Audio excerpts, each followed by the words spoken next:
Dando continuidade à nossa série do Manual da Mãe de 0 a 20 anos. Aqui nesse vídeo será o último vídeo da série, onde nós vamos encerrar esse manual, porque teoricamente você não é mais mãe após o seu filho ter 20 anos. Se você se acha mãe depois dos 20 anos do seu filho, tem alguma coisa errada aí. E provavelmente é com você.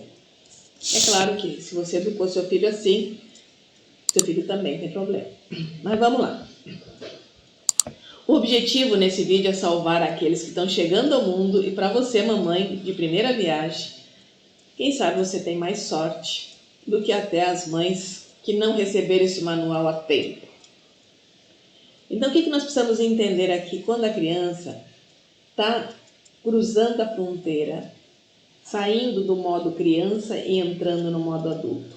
Quando ela faz essa transição entre criança e modo adulto, existe aqui uma passagem que a gente chama de aborrecência de adolescência, que vai mais ou menos dos 11, 12 anos até aproximadamente 18 anos. Eu costumo dizer que é um período, que é um parto, né? Onde a criança tem que ser preparada para a vida, onde a criança tem que ser direcionada para a vida, para a independência, para ir para o mundo. Nesse período é muito importante você deixar essa criança criar vínculos cada vez mais fortes com jovens, com a idade deles, com outras pessoas. Ele tem necessidade de buscar novas referências, de criar o seu modelo de adulto nesse período. Ele precisa desenvolver responsabilidades. Ele precisa explorar essa vida que está além da família. Ele precisa buscar o desconhecido e entender como é que funciona esse desconhecido. Tudo isso ele vai fazer nesse período escolar, onde aqui no Brasil a gente tem como ensino médio, nos Estados Unidos tem a high school. Então é um período de transição. O que acontece normalmente nesse período? Tem muitos casais que se separam nesse período, porque a criança está tão mal educada que ela domina os pais, ela enfrenta os pais, e os pais não sabem o que fazer. O que nós precisamos entender que acontece dentro desse jovem? Tanto menino como menina. Nós temos que entender que está existindo uma explosão hormonal, uma transformação física, uma transformação psicológica, mental. Tem uma insegurança muito grande porque ela não se encontra mais na referência de criança e também não tem a referência de adulto ainda formada. Ela está na transição do processo. Então esse jovem, ele precisa ser direcionado. A mãe e o pai têm que dizer para ele, isso pode, isso não pode. Por que pode, por que não pode? Fazendo sempre que ele entenda que esse processo de transição é um processo de transição para ele conhecer os seus limites. E se os pais dizem, isso você não pode, o jovem tem que entender que é para a segurança dele, é para o bem dele. Se esse jovem se acha no direito de ter isso, aquilo, aquele outro, e os pais entendem que ele não tem por que ter isso, aquilo, aquele outro, ou não podem dar isso, aquilo, aquele outro, não importa o motivo. A questão é, esse jovem precisa entender que esse desconforto que ele está tendo na casa é o motivador para ele ir para a vida, para ele buscar os seus referenciais como adulto, o que ele quer conquistar na vida de adulto, quem ele quer ser na vida de adulto. E ele vai fazer esses referenciais de acordo com o que? A harmonia e o equilíbrio que ele está vendo dentro de casa. Como é que um pai e uma mãe desequilibrada vão querer um filho equilibrado? Então é importante nesse período, muitas vezes a criança, você dá um não para ele porque ele quer ir para uma balada e ele não tem idade nem maturidade para ir para uma balada. Ele vai se trancar no quarto, ele vai dizer que te odeia, ele vai dizer que você é uma péssima mãe, um péssimo pai, vai chorar, espernear. Você fica tranquila. No dia seguinte, você vai lá, tá tudo bem? Ontem você esperneou, mas tá tudo bem, viu? Eu não tô com bronca não, porque na sua idade todo mundo tem raiva quando isso acontece. Mas você precisa entender que você ainda não é adulto e também não é mais criança, então é normal você ter essa atitude. Tá tudo bem. Se ele quer ficar trancado no quarto, deixe ele, porque ele tá em metamorfose, ele está em transformação. Não obrigue o seu filho a ser o que ele ainda não é. Deixe o processo natural, vai passar, vai acontecer. Sempre deixe ele à vontade para falar o que ele quiser. Escute ele. Aquilo que você não souber responder se é bom ou não é, diga para ele: meu filho, você é inteligente, você é capaz de fazer as melhores escolhas. Confie nele. Mas essa confiança você tem que ter transmitido para que ele também possa confiar em você.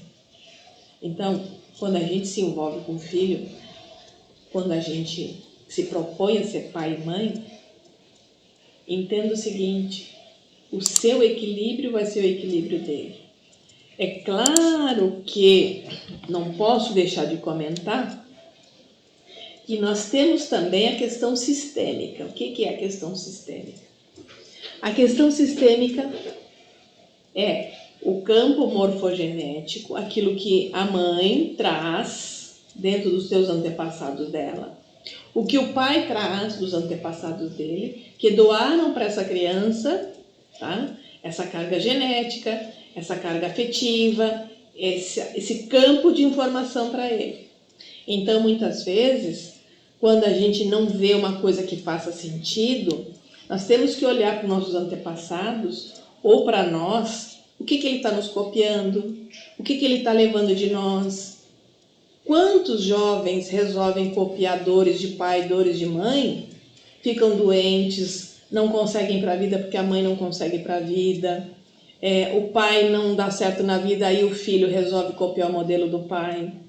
Então, isso também nós temos que considerar. O modelo do pai e da mãe, os modelos dos nossos antepassados se estão influenciando nesse jovem. Ele não tem culpa. Aí você precisa buscar uma terapia sistêmica para entender o que está acontecendo, fazer a terapia sistêmica para liberar aquilo que está oculto dentro desse fenômeno que está aparecendo. Isso é muito importante. Às vezes uma doença ela vem como um fenômeno oculto, trazendo para a consciência alguma coisa que ficou parada no passado. Isso tudo a gente tem que considerar. Então, esse manual, eu sempre falei lá no primeiro vídeo, é para minimizar traumas, minimizar frustrações, tanto para a mãe quanto para o filho. Agora, é claro que tem um outro 50%, é aquilo que a gente não vê, é aquele processo que está oculto e que nós precisamos também ter atenção sobre ele. Então, dentro do campo morfogenético, do sistema familiar, o que o pai está trazendo, o que a mãe está trazendo para essa criança, tá? Desde a gestação, como é que foi essa gestação. E é importante sempre direcionar esse filho no sentido de que ele tem capacidade, que ele pode ir para a vida, que ele pode buscar a sua própria identidade. E sempre assim, um exercício muito bacana que eu recomendo. Se você tem um filho pequeno, um exercício muito bacana aqui que eu vou passar. Se você tem um filho de um ano, bebê, você pode fazer isso desde bebê. Mãe fala no ouvido esquerdo do bebê: meu filho, minha filha, fala o nome dela. Eu te libero de você carregar meus medos, minhas culpas, tudo que é meu. Deixa comigo o que é meu. Fica com você só o que é seu. Fala baixinho no ouvido dela. Fala isso à noite, quando ela for dormir. O pai fala no ouvido direito: meu filho, minha filha, eu te libero de você carregar o que é meu. Você carrega só o que é seu. Isso vai fazer com que a criança já comece a ser liberada do que ela possa estar carregando do pai e da mãe. Sabe? Eu te desejo que você cresça, seja feliz e carregue apenas o que é seu. É um exercício maravilhoso e com certeza vai ajudar o seu filho desde pequeno a não carregar o que não lhe pertence. Mas é importante, se você vê alguma coisa que não faz sentido, busque uma terapia, uma análise corporal para entender como é que você funciona. Às vezes a mãe rígida com um psicopata, esquizoide, se sente frustrada porque ela não consegue se conectar com o filho, porque ela não tem essa capacidade, né? O traço oral dela é muito pequeno. Mas uma coisa é certa, não existe mãe perfeita. Toda mãe é perfeita. O que nós precisamos é entender que nós somos quem precisamos ser e dentro daquilo que nós somos, vamos dar o nosso melhor. Com clareza, sem culpa, sem justificar. Espero que tenha ajudado e que o seu filho chegue aos 18 e 20 anos, uma mulher pronta para a vida, um homem pronto para a vida, que saiba lavar, cozinhar, arrumar o quarto, arrumar tudo, ser independente, como os bons filhos suíços, como os bons filhos americanos. Europeus, eu diria. Tá bom? Espero que tenha gostado da série. Se você gostou, compartilhe com as mães de primeira viagem, compartilhe com as mães de segunda viagem, com as avós. Vamos salvar os bebês que estão chegando por aí. Eles precisam de uma mãe com manual. Tá bom? Obrigado por me assistirem até aqui. Se inscreva no canal, seja membro, apoie o trabalho, que assim eu posso me dedicar um pouco mais a gravar mais vídeos para o canal. Até breve.